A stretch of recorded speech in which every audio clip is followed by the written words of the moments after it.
नमस्कार मित्रों, मैं विकास वर्धन आप लोगों के समक्ष एक बहुत ही प्रचलित कहानी लेकर आया हूँ, लेकिन उसका संदर्भ वर्तमान की घटना से है। एक बार की बात है, एक पंडित अपने कंधे पर एक बकरी लेकर आ रहे थे। बकरी बहुत ही मोटी ताजी लंबी सी थी।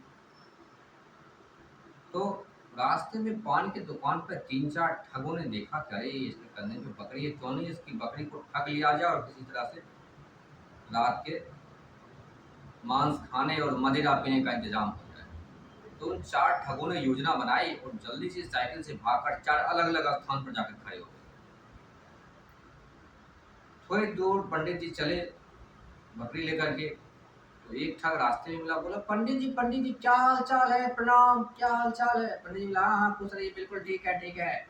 आगे बढ़ रहे थे, बोले पंडित जी कुत्ता कहाँ ले जा रहे हैं। बोले अरे बेवकूफ, दिख रहा है ये कुत्ता नहीं है बकरी है। अरे पंडित जी क्यों मजाक करते हैं, कुत्ता है, आपने ठीक से देखा नहीं है। अरे कुत्ता नहीं है बकरी है। वो कुत्ता कहता रहा और ये बकरी कहते रहे, कहते कहते आगे बढ़े। थोड़ी दूर तक आगे बढ़े, फिर दूसरा ठग जो दूसरे स्पॉट पे खड़ा था वो फिर बोला, बोले प्रणाम पंडित जी क्या हाल चाल है। फिर बोला कि अरे पंडित जी, अरे ये कुत्ता कहाँ से ले जा रहे हैं आप कंधे पे उठा करके।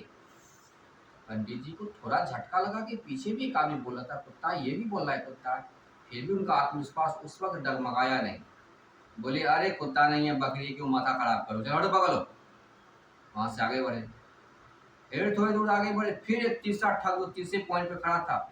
वह फिर बोला अरे पंडित जी नमस्कार, पंडित जी क्या हाल चाल है, बड़े दिनों बाद आपके दर्शन हुए। बिल्कुल ठीक ठीक, पंडित जी ने कहा सब कुछ ठीक है, तुम्हारा हाल चाल ठीक है। बोले हाँ बिल्कुल ठीक है। पंडित जी कुत्ता कहाँ से ले आए, बड़ा अच्छा प्यारा कुत्ता है, कहाँ से कुत्ता लाए हैं। अब पंडित जी को थोड़ा थोड़ा शक होना शुरू हो। बोला भाई कुत्ता नहीं है ये बकरी है, तुम लोग ऐसे क्यों बोल रहे हो, ये बकरी है। बोला अरे पंडित जी क्यों मजाक कर रहे हैं सवेरे सवेरे, मैंने तो आज पी भी नहीं है, मैं बिल्कुल होश में हूँ, आपको क्या लगता है कि मैं नशे में हूँ, बिल्कुल होश में हूँ, ये तो कुत्ता है। पंडित जी फिर वहां से आगे बढ़े, उसे भी जवाब देते हुए आगे बढ़े। तो फिर थोड़ी दूर आगे बढ़े तो फिर चौथा अट्ठा जो था फिर वो पॉइंट पे खड़ा था। बोला अरे पंडित जी, अरे कहाँ ले जा रहे हैं, इस कुत्ते को बिठाकर अपने कंधे पर कहाँ ले जा रहे हैं, कुत्ता कौन लगता है आपका, कुत्ता को तो मैंने आज तक नहीं देखा आपको कंधे पे उठाते हुए।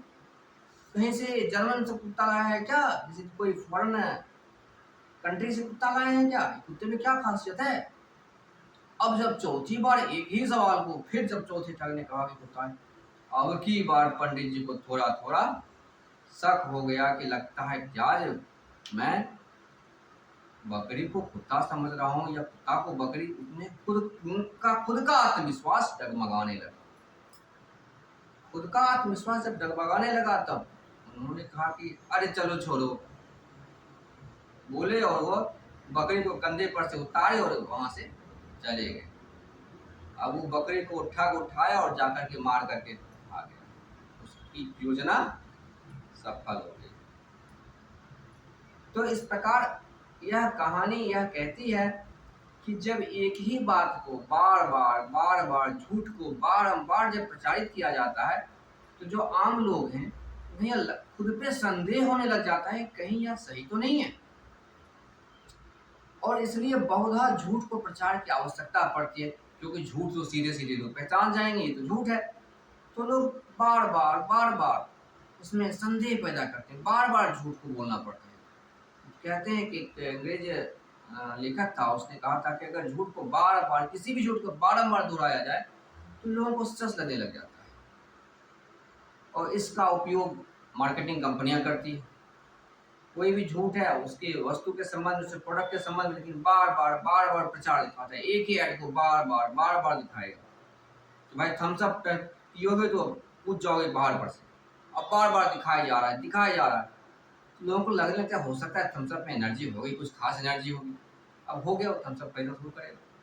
तो इस प्रकार से इस फार्मूले का उपयोग, झूठ को सच बनाने के फार्मूले का उपयोग राजनेता भी करते हैं, कंपनियां भी करती है, और इसका शिकार बन जाते हैं भोले भाले लोग। जब उनके सामने बार बार एक ही झूठ को बोला जाता है, बार बार पंडित पुरोहित बार बार एक ही झूठ को बोलते रहते हैं, सब पंडित एक ही झूठ को बार बार बोलते हैं, तो उनका आत्मविश्वास डगमगा जाता है और वो बिना विचार किए उस झूठ को सच मान लेते हैं और तभी से उनके जीवन में दंश आरंभ होता है। तभी से उनका जीवन झूठ के पथ पे चलना शुरू करता है और पूरा जीवन उस दुख को झेलते झेलते मर जाते हैं। आशा करता हूँ मित्रों हम इस प्रकार के झूठ से बचें। कोई भी झूठ आपके सामने परोसा जाए किसी के द्वारा भी, तो पहले उस पर अपने स्तर से विचार कीजिए कि कौन सा व्यक्ति बोल रहा है, कितनी संख्या में एक ही बात को बोल रहा है, डजंट मैटर। आप उसके ऊपर विचार कीजिए, क्या यह वास्तव में सत्य है, क्या यह हमें किसी प्रकार की स्वतंत्रता सुविधा दे रहा है। अगर दे रहा है तो सही, नहीं दे रहा है तो छोड़िए उसे। चाहे कोई भी व्यक्ति बोल रहा हो, चाहे कितना ही बड़ा व्यक्ति बोल रहा हो, चाहे कितनी बड़ी संख्या में उस व्यक्ति को बोल रहे हैं, लेकिन हमें सत्य को अथॉरिटी देनी है, संख्या को नहीं, किसी बड़ी से बड़ी पर्सनालिटी को नहीं, क्योंकि अभी तो पैसे के लोभ में बड़ी बड़ी पर्सनालिटियां झूठ बोलती रहती हैं। तो इसलिए खुद को इन झूठों से बचाएं। आशा करता हूँ मित्रों कहानी आपको पसंद आई होगी। कहानी पसंद आए तो चैनल को सब्सक्राइब करें, वीडियो को लाइक करें और अपने मित्रों के साथ शेयर करें। बहुत बहुत धन्यवाद।